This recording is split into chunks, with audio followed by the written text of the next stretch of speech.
జై గురుదేవ్. ఓం శ్రీ సాయిరామ్. అనంతాత్మ స్వరూపులారా, నిన్న మీరు గురు సందేశంలో అధికార కాంక్షను గురించి తెలుసుకున్నారు. ఈరోజు అటువంటిదే మరొక కీలకమైన అంశాన్ని గురించి తెలుసుకోబోతున్నారు. అదేమిటంటే కీర్తి కాంక్ష లేక గుర్తింపు కాంక్ష. దీన్నే రికగ్నిషన్ నేచర్ అంటారు. నన్ను సమాజం గుర్తించాలి అనే భావనే గుర్తింపు కాంక్ష అవుతుంది, కీర్తి కాంక్ష అవుతుంది. ఇంగ్లీషులో ఒక సామెత ఉంది, politics without principles, education without character, commerce without morality, science without humanity, useless and moreover dangerous అన్నారు. పాలిటిక్స్ వితౌట్ ప్రిన్సిపల్స్, నిబద్ధత లేని రాజకీయాలు. ఎడ్యుకేషన్ వితౌట్ క్యారెక్టర్, శీల సంపదను హరించి వేసేటటువంటి విద్యా విధానం. కామర్స్ వితౌట్ మొరాలిటీ, నైతిక విలువలో నిజాయితీ లేనటువంటి వ్యాపారం. సైన్స్ వితౌట్ హ్యుమానిటీ, మానవత్వం లేనటువంటి శాస్త్రీయత, సైన్సు, సాంకేతిక పరిజ్ఞానం నిరుపయోగమే కాకుండా అతి ప్రమాదం కూడా. ప్రస్తుతం ప్రపంచం మొత్తాన్ని మీరు జాగ్రత్తగా పరిశీలించండి. మనిషికి తలకాయ ఎంత ముఖ్యమో సమాజానికి రాజ్యాంగం అంత ముఖ్యం. ఆ రాజ్యాంగాన్ని పరిరక్షించేటటువంటి పాలకులు, ప్రభుత్వాలు అంతకంటే చాలా ముఖ్యం. రాజ్యాంగబద్ధంగా పరిపాలన సాగిస్తామని చెప్పి ప్రమాణం చేసినటువంటి వాళ్ళు ఆ ప్రమాణానికి కట్టుబడి ఉండకపోతే ఈ ప్రపంచం ఏమైపోతుందో మీరు ఆలోచించండి. కాబట్టి రాజకీయాలలో పూర్తి నిబద్ధత ఉండాలి, జవాబుదారీతనం ఉండాలి, పారదర్శకత ఉండాలి, విశ్వసనీయత ఉండాలి, ప్రజల యొక్క హృదయాలను చూరగొనేటటువంటి పాలకులు రావాలి. అవినీతికి, బంధుప్రీతికి, ఆశ్రిత పక్షపాతానికి ఎటువంటి అవకాశం లేనటువంటి పరిపాలన కొనసాగాలి. ప్రజాధనం పూర్తిగా ఉపయోగపడాలి. ప్రతి పైసాకు లెక్కలు ఉండాలి. కానీ దురదృష్టం ఏంటంటే భౌతికవాదపు మత్తు వల్ల,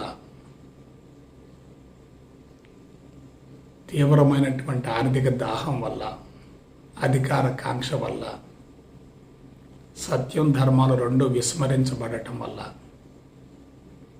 ప్రపంచం ఎలా తయారైందంటే కుక్కలు చింపినటువంటి విస్తర మాదిరిగా తయారైంది.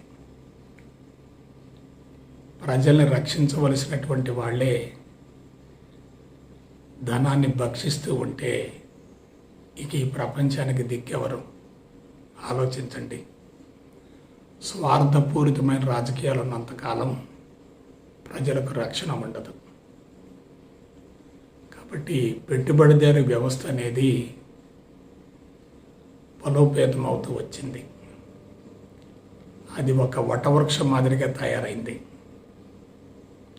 దాన్ని పెకలించడం సాధ్యమయ్యే ప్రసక్తే లేదు. సత్యము, ధర్మం అనేవి పూర్తిగా కనుమరుగవుతూ చట్టము, న్యాయం రెండు ఆధిక్యతను సంతరించుకున్నప్పుడు ఇక ప్రజలకు న్యాయం జరిగే ప్రసక్తే లేదు. అందుకే పరిస్థితులు రోజు రోజుకు దిగజారుతున్నాయి తప్ప మెరుగుపడటం లేదు కదా. దీనిని గురించి ఎవ్వరూ ఎందుకు ఆలోచించలేకపోతున్నారంటే అధికారం కోసం ఆరాటపడే వాళ్ళంతా అవినీతి పరులే. అధికారంలోనే అవినీతి దాగి ఉంది. అధికారం అంటేనే అవినీతి. అవినీతి లేకుండా అధికారం లేదు. అవినీతి ద్వారానే అధికారాన్ని చేజిక్కించుకుంటున్నారు. ఆర్థికపరమైన వనరులు వెచ్చించి అధికారాన్ని చేజిక్కించుకోవటం అంటే రాజకీయాలు పూర్తిగా వ్యాపారంగా మారినట్లే కదా. కాబట్టి అధికారంలో ఉన్నప్పుడు సంపాదించుకోవాలి అనే తపన ఆరాటం ఉన్నాయంటే ఇక అక్కడ నైతిక విలువలకు అవకాశం ఉండదు కదా. కాబట్టి మేధావి అనేటటువంటి ప్రతి వ్యక్తి కూడా స్వార్థంగా తయారయ్యాడు. మేధావిగా జన్మించటమే ప్రమాదకరంగా మారింది. ఈ మేధావులు ఎక్కడి నుంచో రాలే, విద్యాలయాల నుంచే బయటకు వస్తున్నారు. అటువంటి విద్యాలయాలలో అధర్మాన్ని పెంచి పోషించే వ్యాపారాత్మక విద్య కొనసాగుతుంది, భౌతికపరమైన విద్య కొనసాగుతుంది. ఉదర పోషణార్థం చదువుకుంటున్నారు, డిగ్రీల కోసం చదువుకుంటున్నారు, పేరు ప్రతిష్టల కోసం చదువుకుంటున్నారు, వివాహం కోసం చదువుకుంటున్నారు. జ్ఞానం కోసం చదివే వాళ్ళు తక్కువగా ఉన్నారు. సమాజం నుండి నాకేమిటనే భావన ఎక్కువగా ఉంది, నా నుండి ప్రపంచానికి ఏమిటనే భావన బలహీనపడుతూ వస్తుంది. ఇటువంటి క్లిష్ట పరిస్థితులలో రాజకీయాలు పూర్తిగా కలుషితమైనప్పుడు ప్రపంచ పరిస్థితులు మెరుగుపడే అవకాశమే లేదు. అందుకే ఆధ్యాత్మికత అనగానే కేవలం పరమాత్మను గురించి ఆలోచించడం కాదు, ప్రపంచమే పరమాత్మ, పరమాత్మే ప్రపంచం. ప్రపంచానికి భిన్నంగా పరమాత్మ లేడు.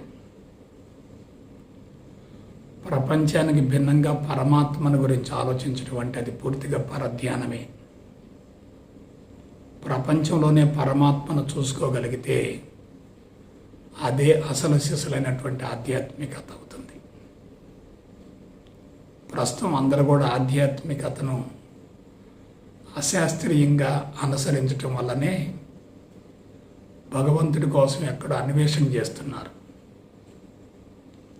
ప్రపంచాన్ని విస్మరించి ప్రపంచాన్ని వ్యతిరేకిస్తూ పరమాత్మ కోసం అన్వేషణ చేయటం అంటే అంతకు మించిన అశాస్త్రీయత మరొకటే ఉంటుంది.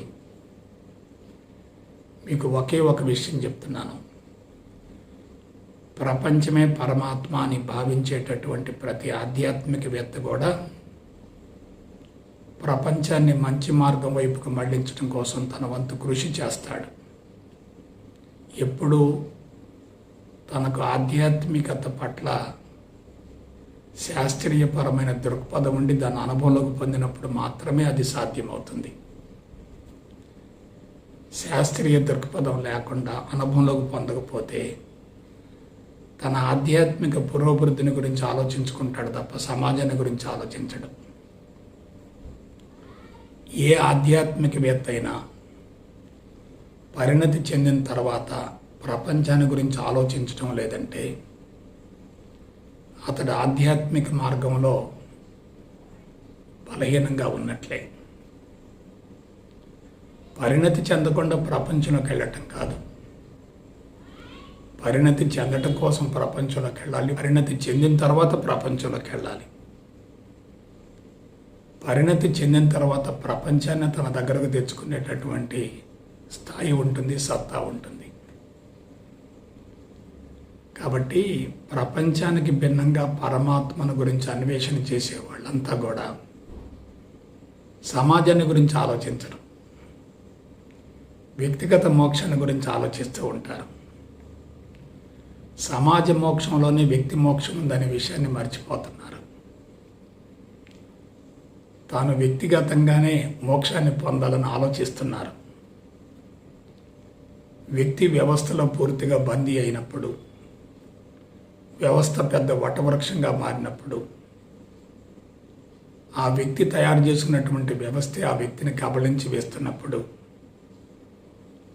ఆ వ్యక్తిని వ్యవస్థ నుండి సమూలంగా విడుదల గావించాలంటే ముందు వ్యక్తిలో మార్పు తీసుకురావాలి. వ్యక్తి మారితేనే వ్యవస్థ మారుతుంది. వ్యక్తి మారకుండా వ్యవస్థ మారే అవకాశమే లేదు. కాబట్టి మనం వ్యక్తిని మార్చడం ద్వారా వ్యవస్థను మార్చే ప్రయత్నం కూడా చేయవచ్చు. వ్యక్తిని సంస్కరించకుండా వ్యవస్థను మార్చడం అనేది సాధ్యమయ్యే ప్రసక్తే లేదు. కాబట్టి రాజకీయ వ్యవస్థ అనేటటువంటి పెద్ద వటవృక్షం ప్రపంచాన్ని కబళించి వేస్తుంది. విలాసవంతమైన ఖరీదైన జీవితం కోసం ఆరాటపడే వాళ్ళంతా కూడా పదవి వ్యామోహంతో పరుగులు తీస్తున్నారు. పిచ్చివాళ్ల మాదిరిగా తయారవుతున్నారు. ప్రజల్ని రెచ్చగొడుతున్నారు, ప్రలోభ పెడుతున్నారు, వాళ్ళ బలహీనతను సొమ్ము చేసుకుంటున్నారు. వాళ్లకు కూడా తాయెత్తులు పంచుతూ ఉన్నారు. ఓట్ల కోసం అనేక రకాల అడ్డదారులు దొక్కుతున్నారు. ఈ విధంగా ప్రపంచం యావత్తు కూడా కలుషితంగా మారింది. ఎప్పుడైతే ఎత్తుకు పై ఎత్తులేస్తూ అధికారం కోసం ఆరాటపడుతున్నారో వారు పదవికే కళంకం తెస్తారు. పదవికి వన్నె తెచ్చేవారు ఒక శతాబ్దం క్రితం వరకు ఉన్నారు. గత 50 సంవత్సరాలుగా అర్ధ శతాబ్దంగా పదవి వ్యామోహంతో పరుగులు పెడుతున్నారు తప్ప పదవిని చేజిక్కించుకొని బాధ్యతాయుతంగా పరిపాలన కొనసాగించాలనే ఆలోచన ఉండటం లేదు. గత 2 దశాబ్దాలుగా పరిస్థితులు పూర్తిగా దిగజారిపోయాయి. రాజకీయ వ్యాపారం జరుగుతున్న చోట అభివృద్ధి ఎందుకు జరుగుతుంది? ఉత్పత్తులు పెరుగుతున్నాయి, కానీ ఆ ఉత్పత్తులన్నీ కూడా ప్రజలకు ఉపయోగపడటం లేదు. ప్రజలకు ఆరోగ్యాన్ని, ఆయువుని, మానసిక ప్రశాంతతను, సంతృప్తిని ఇవ్వలేనటువంటి ఉత్పత్తుల వలన మనిషికి ఎటువంటి ఉపయోగం జరుగుతుంది? కాబట్టి మనిషి ఏది చేసినా ఆరోగ్యాన్ని కోల్పోతూ, ఆయువుని తగ్గించుకుంటూ, అశాంతిని పెంచుకుంటున్నాడు కదా. దీనిని గురించి మేధావులు ఎందుకు ఆలోచించడం లేదు? ఇటువంటి మహోన్నత జీవన విధానం ఉంది అని ఎందుకు గుర్తించడం లేదు? ఇది తప్ప వేరే పరిష్కారం లేదు అనే భావన వాళ్ళకి కలగడం లేదంటే అందుకు మూల కారణం వాళ్ళు మాయ నుంచి బయటపడటం లేదు. మాయలో ఇరుక్కున్నారు, బందీ అయ్యారు, అన్ని విధాలా బలహీనపడ్డారు. అందుకే వాళ్ళు అల్పమైన వాటి గురించి ఆలోచిస్తున్నారు,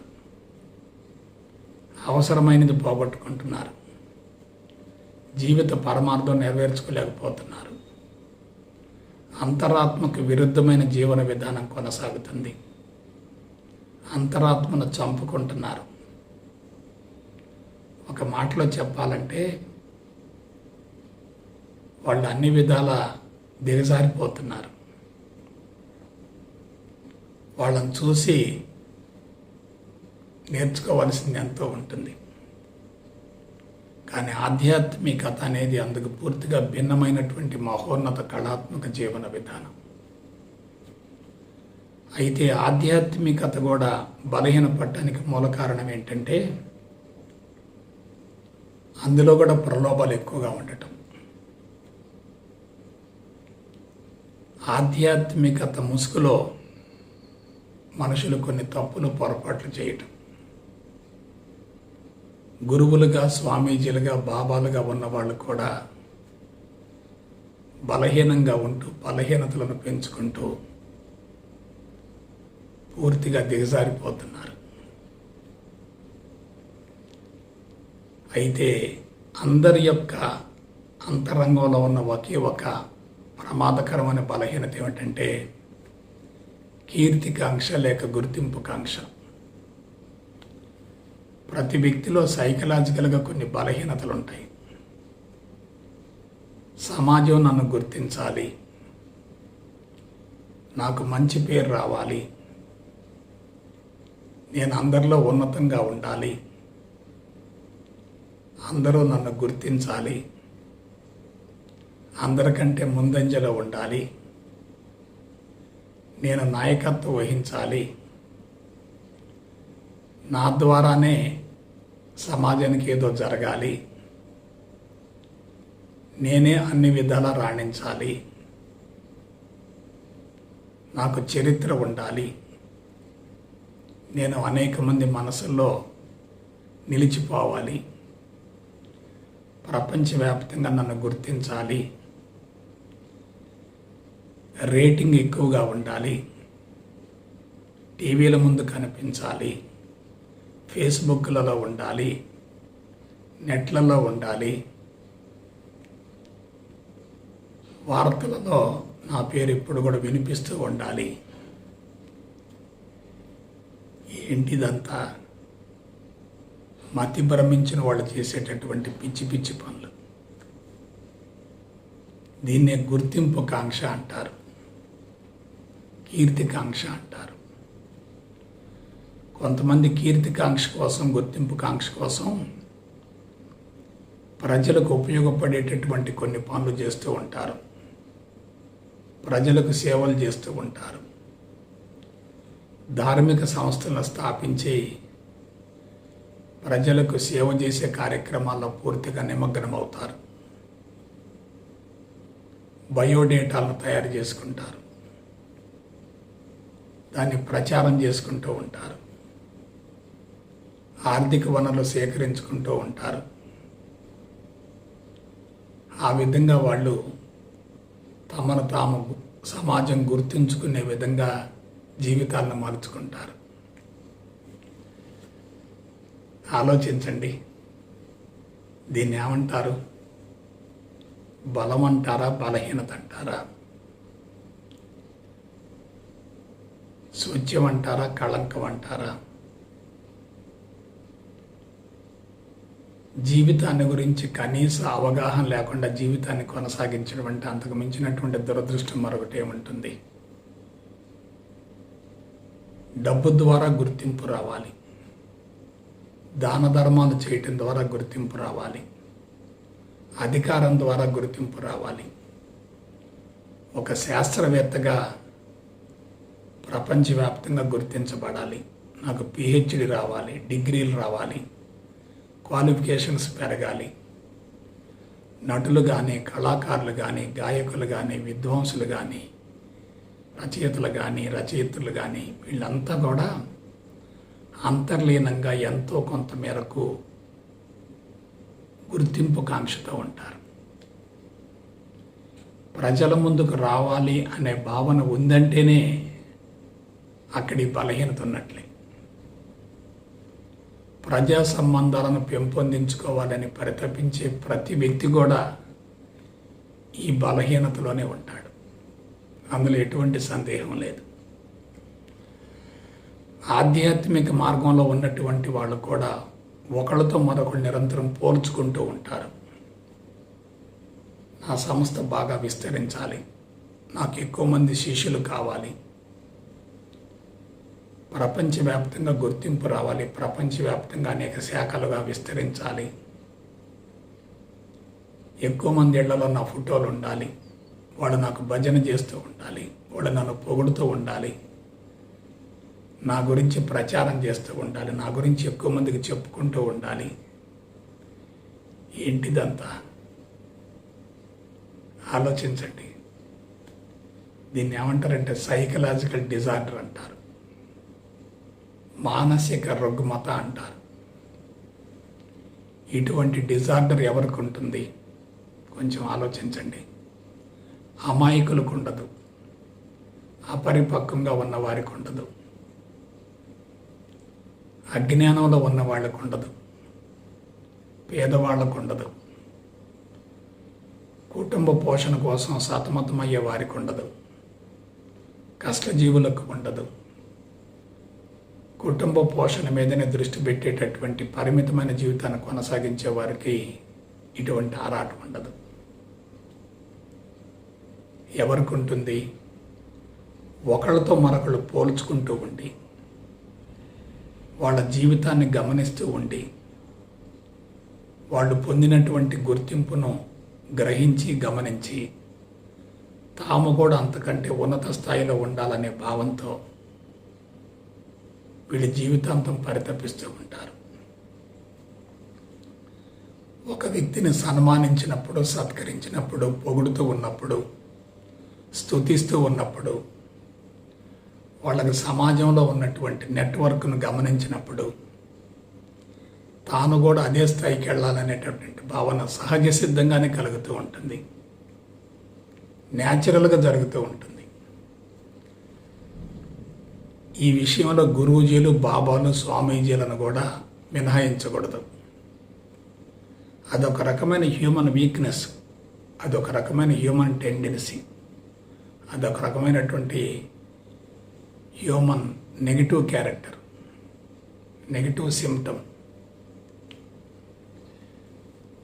ఇవాళ అధికారం అనుకోండి, డబ్బు అనుకోండి, మరొకటి అనుకోండి, ఏ రంగాన్ని తీసుకున్నప్పటికీ ఉన్నతంగా ఎదగాలి అనే భావన ఉందంటే అంతర్లీనంగా రికగ్నిషన్ పిచ్చి ఉంటుంది. కాబట్టి వీళ్ళ సంఖ్య తక్కువగా ఉండొచ్చు, కానీ వీళ్ళ ప్రభావం సమాజం మీద ఎక్కువగా ఉంటుంది.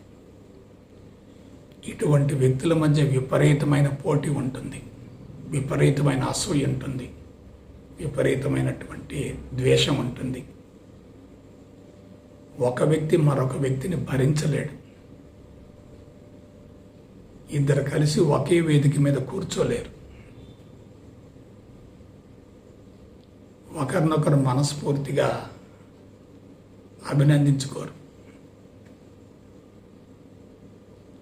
ఎప్పుడైతే పోటీతత్వం ఎక్కువగా ఉంటుందో అవతల వ్యక్తి యొక్క పతనాన్ని గురించి ఆలోచిస్తూ ఉంటారు.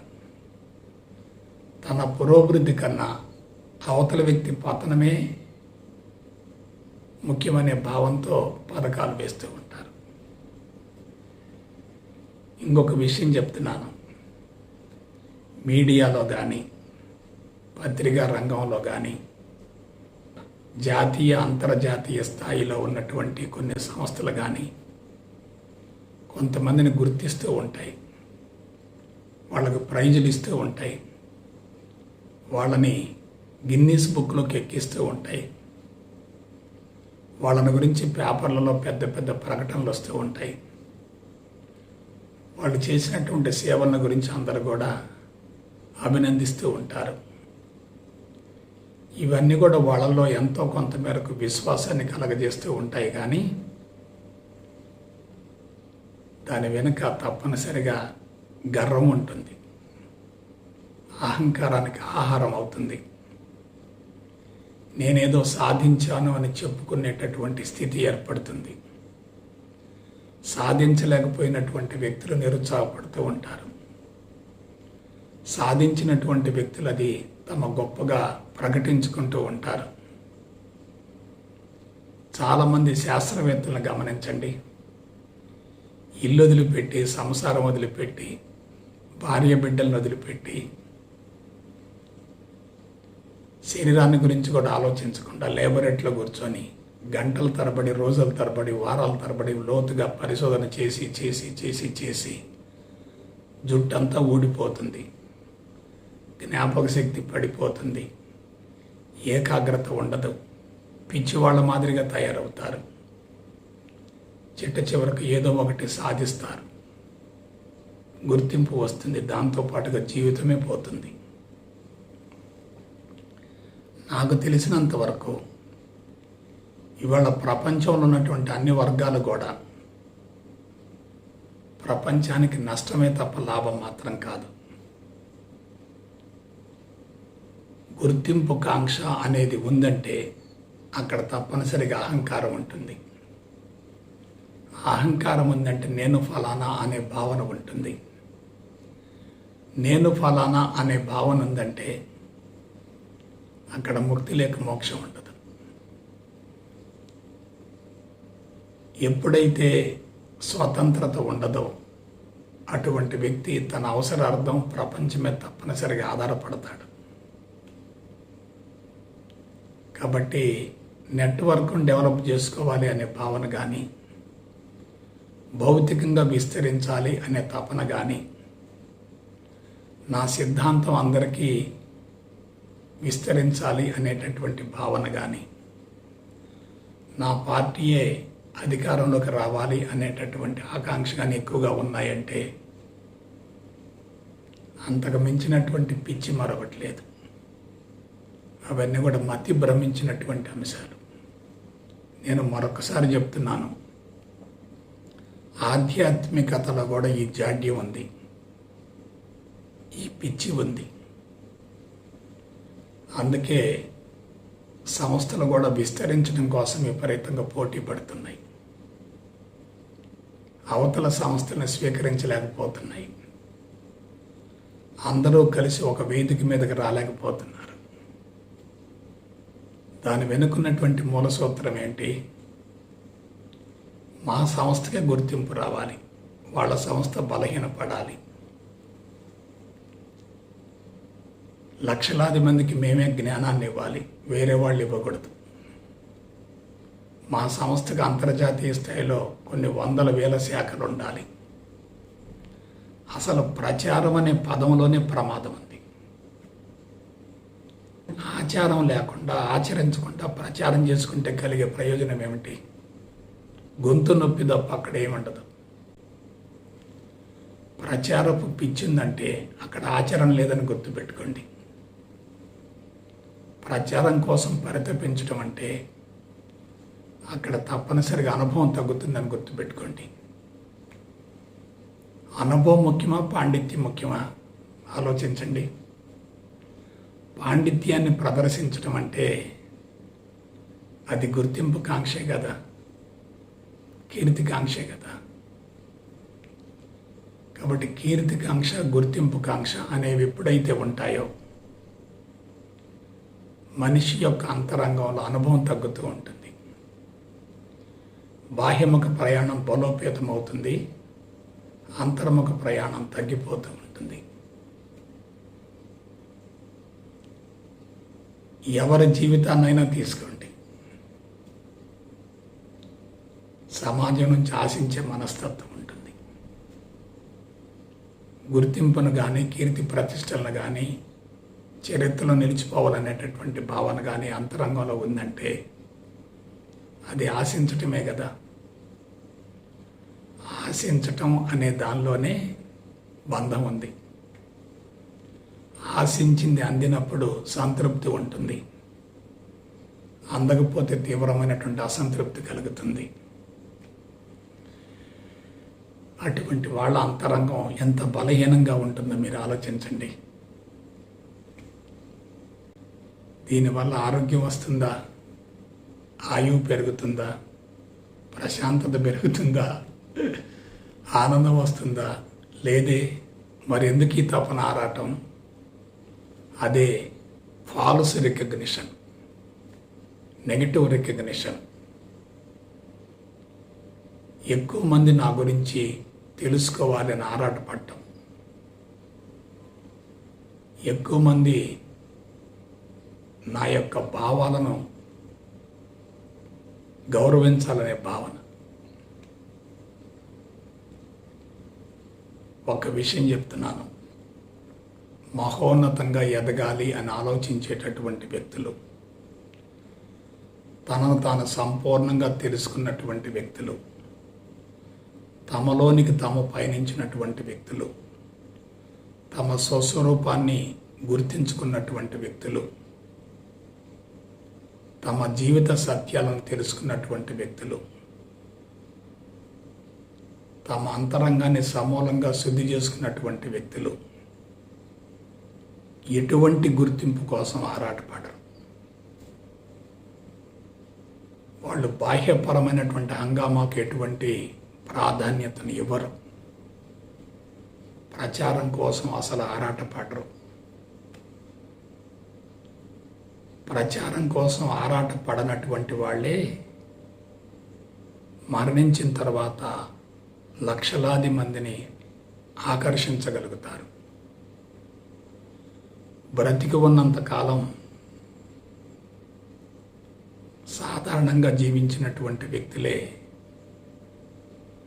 జీవితాన్ని, దేహాన్ని వదిలిన తర్వాత లక్షలాది మందిని ప్రభావితం చేయగలుగుతారు. కాబట్టి అనుభవం ఎప్పుడైతే ఎక్కువగా ఉంటుందో అది మరణించిన తర్వాత విస్తరిస్తుంది. పాండిత్యం ఎక్కువగా ఉంటే మరణంతో దాగిపోతుంది. నాకు తెలిసినంత వరకు ఆధ్యాత్మిక మార్గంలో పరిణతి చెందినటువంటి వ్యక్తులు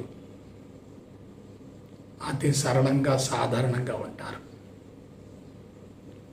వాళ్ళ ఉనికి ప్రపంచానికి వరం అవుతుంది. వాళ్ళు నివసించే ప్రాంతం అంతా శక్తి స్థావరం అవుతుంది. వాళ్ళ యొక్క జీవితం కొన్ని లక్షల మందికి ఆదర్శవంతం అవుతుంది.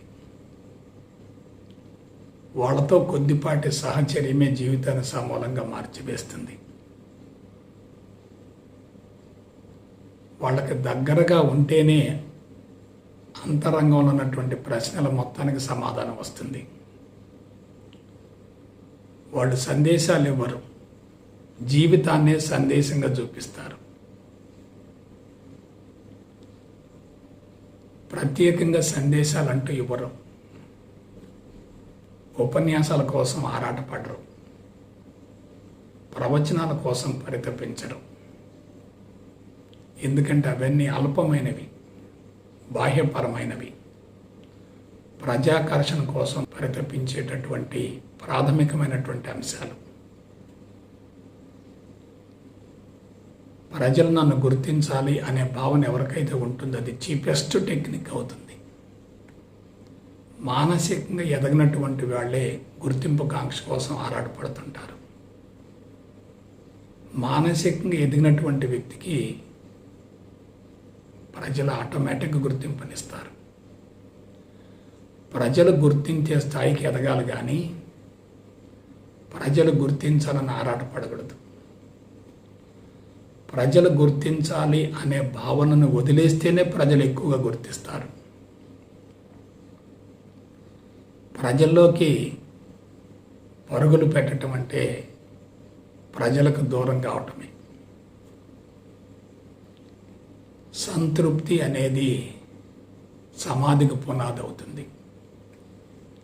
కీర్తికాంక్ష, గుర్తింపుకాంక్ష, అధికారకాంక్ష లాంటివి ఉన్నటువంటి వాళ్ళకి అంతరంగంలో సంతృప్తి ఉండదు, అసంతృప్తి ఎక్కువగా ఉంటుంది.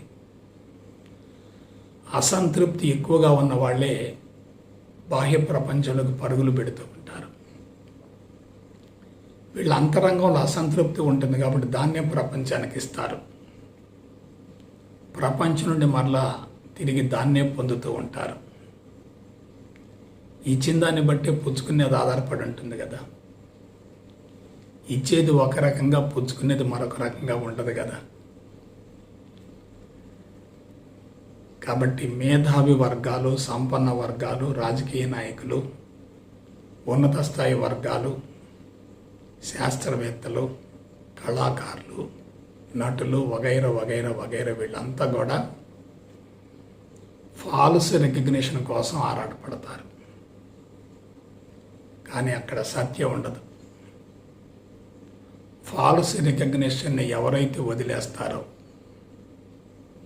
వాళ్ళు ప్రపంచం అంతటికీ విస్తరిస్తారు. విశ్వవ్యాప్త భావనతో జీవితాన్ని సార్థకం చేసుకుంటారు. గుర్తింపు కాంక్ష అనే బంధాన్ని వదిలిపెట్టినప్పుడే విశ్వవ్యాప్త భావన అలవడుతుంది. అందుకు మనిషి చేయవలసిందల్లా కూడా ప్రపంచాన్ని గురించి ఆలోచించటం కానే కాదు, తనను గురించి తాను ఆలోచించుకోవాలి. ప్రజ్ఞను అనంతంగా విస్తరింపజేసేటటువంటి విధానాన్ని అనుసరించాలి. నేను ఎవరు, ఎక్కడ నుండి వచ్చాను, ఈ చరాచర జగత్తు ఎక్కడ నుండి వచ్చింది, ఎందులోకి లయమైపోతుంది, పుట్టుకకు ముందేమిటి, మరణం తర్వాత ఏమిటి, మధ్యలో జరిగేటటువంటి మాయనాటకం ఏమిటి, బంధాలేమిటి, అనుబంధాలేమిటి, ఆస్తులేమిటి, అంతస్తులేమిటి, ఇటువంటి అంశాలను గురించి లోతుగా అధ్యయనం చేసేటట్లయితే తనలోకి తాను లోతుగా పయనించడం జరుగుతుంది. తాను ఎంత తన గురించి తెలుసుకుంటూ ఉంటే ప్రపంచం అతని గురించి అంత ఎక్కువగా తెలుసుకునే ప్రయత్నం చేస్తుంది. కాబట్టి ప్రజా సంబంధాల కోసం పాటుపడకూడదు. ప్రపంచాన్ని మానసికంగా వదిలేసే స్థాయికి ఎదగాలి. ప్రపంచానికి లోబడి జీవించకూడదు. ప్రపంచంతో ఘర్షణ పడకూడదు. ప్రపంచాన్ని జయించటం కాదు, ప్రపంచాన్ని మానసికంగా వదిలివేయగలగాలి. ప్రపంచాన్ని వదిలివేసినప్పుడే ప్రపంచం తనను గుర్తిస్తుంది. ఇక్కడ ఆశించటం అనే పదాన్ని మాత్రం జాగ్రత్తగా పట్టుకోవాలి.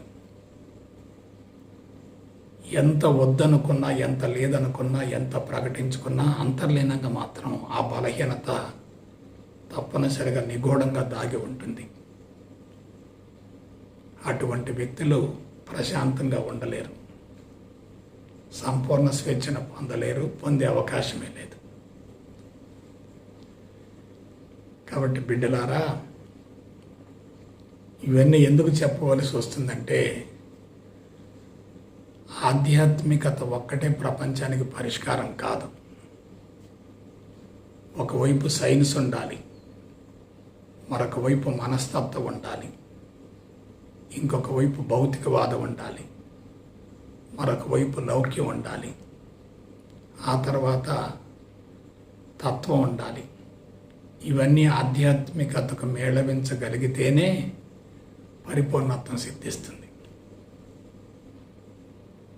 కాబట్టి ఆధ్యాత్మికత అనేది సమగ్రమైంది, సంపూర్ణమైంది.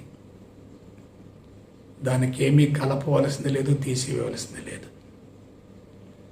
ప్రపంచాన్ని గురించి మనం లోతుగా తెలుసుకుంటూ ఉంటేనే జీవిత సత్యాలు బహిర్గతమవుతాయి. ప్రతి ఒక్కరి నుంచి మనం తెలుసుకోవాల్సింది చాలా ఉంటుంది. చుట్టూ నెగిటివ్ ఫోర్సెస్ బలీయంగా ఉన్నప్పుడే మనలో జ్ఞానోదయం త్వరగా జరుగుతూ ఉంటుంది. నెగిటివ్ ఫోర్సెస్ ఎప్పుడైతే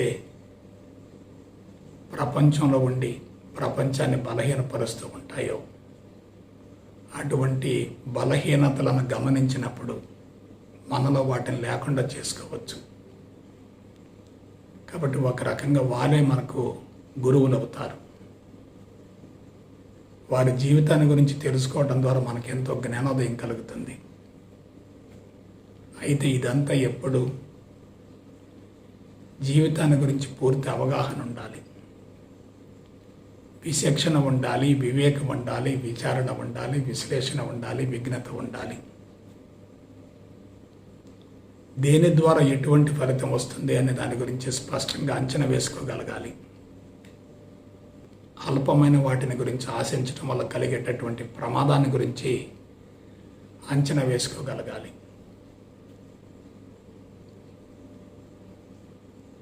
బలహీనతలను గుర్తించగలగాలి, అల్పమైన వాటిని వదులుకోగలగాలి, అసలైన దాన్ని అందుకునే ప్రయత్నం చేయాలి. మనిషి కుంచుకొని ఉన్నంత వరకు బాహ్య ప్రపంచం విలువైందిగా కనిపిస్తుంది. మనిషి వికసించే కొలది, విస్తరించే కొలది బాహ్య ప్రపంచం విలువ లేనిదిగా కనిపిస్తుంది. దాని గురించినటువంటి ఆరాటం పెద్దగా ఉండదు. ప్రపంచాన్ని వదిలేయగలిగితే అదే ముక్తి లేక మోక్షం అంటే. ప్రపంచాన్ని పట్టుకుంటే అదే మోహం అవుతుంది.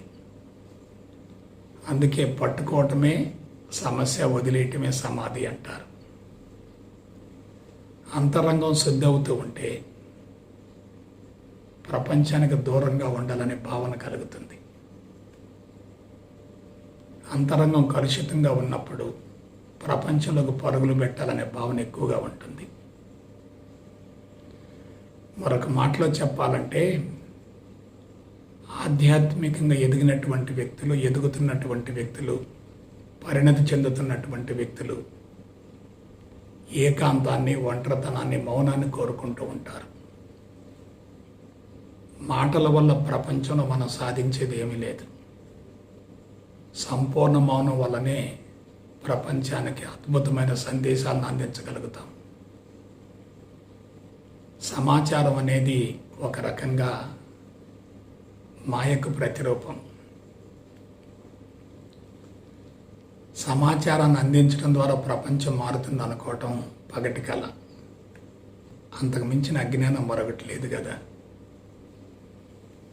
అందుకే ప్రచారం చేసిన వాళ్ళంతా కూడా వైఫల్యం చెందారు. ప్రపంచంలోకి పరుగులు తీసి వైఫల్యం చెంది జ్ఞానోదయాన్ని పొంది అంతిమంగా మౌనానికి వెళ్ళిపోయారు. కాబట్టి సంపూర్ణ మౌనమే ఆధ్యాత్మిక పురోభివృద్ధికి చిహ్నం అవుతుంది. మౌనంగా ఉన్న వాళ్ళను ఎవరు అంచనా వేయలేరు. మాటలు చెప్పే వాళ్ళని తప్పనిసరిగా అంచనా వేయగలుగుతారు. ఎవరూ అంచనా వేయలేని స్థితికి ఎదగాలంటే అంతరంగాన్ని సమూలంగా శుద్ధి గావించుకొని సంపూర్ణ మౌనంలోనికి వెళ్ళగలగాలి. మౌనాన్ని మించినటువంటి శక్తివంతమైనటువంటి ఆయుధం మరొకట్లేదు. మనం పరిపూర్ణత్వం సిద్ధించిన తర్వాత ప్రపంచంలోకి వెళ్ళటం వేరు, పరిణతి చెందకుండా ప్రపంచంలోకి వెళ్ళటం వేరు. పరిణతి చెందకుండా ప్రపంచంలోకి వెళ్ళేటట్లయితే తప్పనిసరిగా వైఫల్యం చెందుతాం.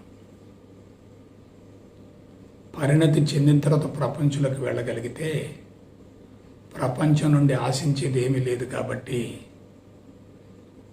వైఫల్యము విజయం అనే పదాలకు అవకాశం ఉండదు. మన వంతు ప్రయత్నం చేస్తాం, కానీ ఫలితం మీద మాత్రం దృష్టి ఉండదు. కర్మ జరుగుద్ది, కర్మఫలాన్ని ఆశించే ప్రసక్తే లేదు. కర్మఫలాన్ని ఆశించకపోతే అదే పరిపూర్ణ స్థితి అవుతుంది. కాబట్టి బిడ్డలారా, అన్నమయ కోశం అనేది బలహీనపడటానికి మూల కారణం ఎన్ని కారకాలు ఉన్నాయో మీరు ఒకసారి ఆలోచించుకోండి. ఒకవైపు ఆహారం, ఒకవైపు మాతృత్వం, ఒకవైపు కామం, ఒకవైపు ఆర్థిక లావాదేవీలు, ఒకవైపు కీర్తికాంక్ష, ఒకవైపు అధికారకాంక్ష, ఒకవైపు గుర్తింపు కాంక్ష. కర్ణుడి మరణానికి కారణాలు ఎన్నో అన్నట్లుగా గత 20,000 సంవత్సరాల నాగరికత పరిణామంలో మనిషి దిగజారుతూ దిగజారుతూ దిగజారుతూ ఎవరు లేపలేని పరిస్థితికి పతనమైపోయాడు. పాతాళ గంగలో పడ్డాడు. కేకలు పెట్టినా సరే పరిష్కారం మాత్రం కనపట్టలేదు. ఎందుకంటే ప్రయత్నం చేద్దామన్నా సరే ఆశావాదం కనిపించడం లేదు. ప్రయత్నం చేసిన ఫలితం వస్తుందన్న గ్యారంటీ లేనే లేదు. అందువల్ల ఆధ్యాత్మికతను గురించి సశాస్త్రీయంగా తెలుసుకుంటే, అంతరంగ శుద్ధి మీద దృష్టిని కేంద్రీకరించేటట్లయితే ప్రపంచాన్ని సరిచేసే అర్హతను పొందగలుగుతాం.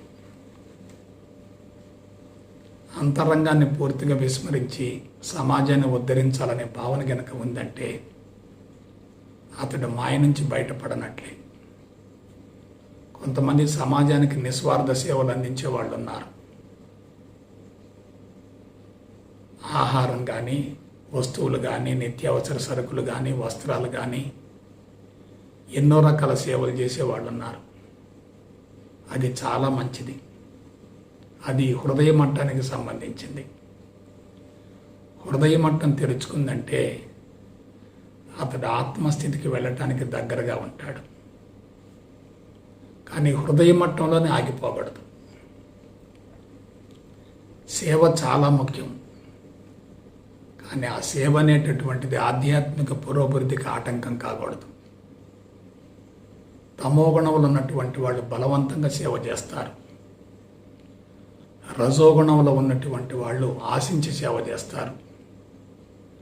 సత్వగుణంలో ఉన్నటువంటి వాళ్ళు మాత్రం నిస్వార్థమైన సేవలు చేస్తారు. ఆధ్యాత్మికంగా పరిణతి చెందినటువంటి వాళ్ళు మాత్రం ఆధ్యాత్మిక సేవలను అందించగలుగుతారు. ఆత్మస్థితి నుండి సేవలను అందించగలుగుతారు. ఆత్మస్థితి నుండి ఏది చేసినా అది అంతర్యామి అవుతుంది.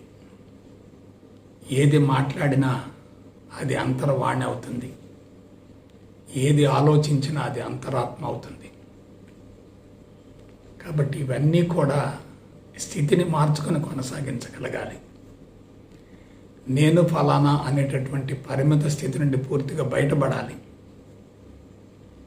నేను ఏమీ కాను, సర్వత్రా అంతటా అన్నిట నేను వ్యాపించి ఉన్నాను అనేటటువంటి యూనివర్సల్ కాన్షియస్నెస్ నుండి, విశ్వవ్యాప్త భావన నుండి కార్యక్రమాన్ని కొనసాగించగలగాలి. కాబట్టి మనుషులంతా కూడా నెగిటివ్ సైడ్కి వెళ్ళిపోయారు. పాజిటివ్ని గురించి ఆలోచించటం లేదు. పాజిటివ్ వైపుకి మళ్ళీ అవకాశం కూడా లేదు. ఈ విధంగా జీవితాలన్నీ కూడా నిర్వీర్యమైపోయాయి. కొద్దిగా పరివర్తన, పశ్చాత్తాపం కలుగుతుంది, కానీ చట్రంలో బిగించబడి బయటపడే అవకాశం లేకుండా జీవితాలు కొనసాగుతున్నాయి. కాబట్టి బిడ్డలారా, కీర్తికాంక్ష, గుర్తింపుకాంక్ష అనేటటువంటి బలహీనతలను పూర్తిగా వదిలించుకోండి, కరిగించుకోండి. సంతృప్తిని మించినటువంటి సాధన మరొకటి లేదు. అసంతృప్తిగా ఉండి ఇంకా ఏదో సాధించాలి అనే భావన అంతరంగంలో ఉందంటే అది ఆధ్యాత్మిక పురోభివృద్ధి కానే కాదు. అటువంటి వ్యక్తులు ఏదో కోల్పోయామనే భావన ఉంటుంది, ఏదో పొందలేకపోయామనే భావన ఉంటుంది. అసంతృప్తి నుండి జీవిస్తూ అసంతృప్తిని ఇంకా పెంచుకుంటూ ఉంటారు. కాబట్టి జీవితాన్ని గురించి జాగ్రత్తగా విశ్లేషించుకోండి, ఆలోచించుకోండి. జరిగిపోయిన జీవితం ముఖ్యం కాదు, జరగవలసిన జీవితం చాలా ముఖ్యం. జరిగిపోయిన జీవితాన్ని అనుభవంగా తీసుకోవాలి. జరగబోయేటటువంటి జీవితానికి పునాదులు వేసుకోవాలి. అప్పుడే జీవిత సత్యం తెలుస్తుంది. ఆ విధంగా కీర్తికాంక్ష, గుర్తింపుకాంక్ష అనేటటువంటి ప్రమాదకరమైనటువంటి అవలక్షణాల నుంచి మీరందరూ పూర్తిగా బయటపడి సంపూర్ణ స్వేచ్ఛ వైపుకి మళ్ళటంలో చక్కని ప్రణాళికతో, పథకంతో ముందుకు వెళతారని మనస వాచ కర్మణ కోరుకుంటూ సెలవు తీసుకుంటా. జై గురుదేవ్, జై గురుదేవ్, జై గురుదేవ్.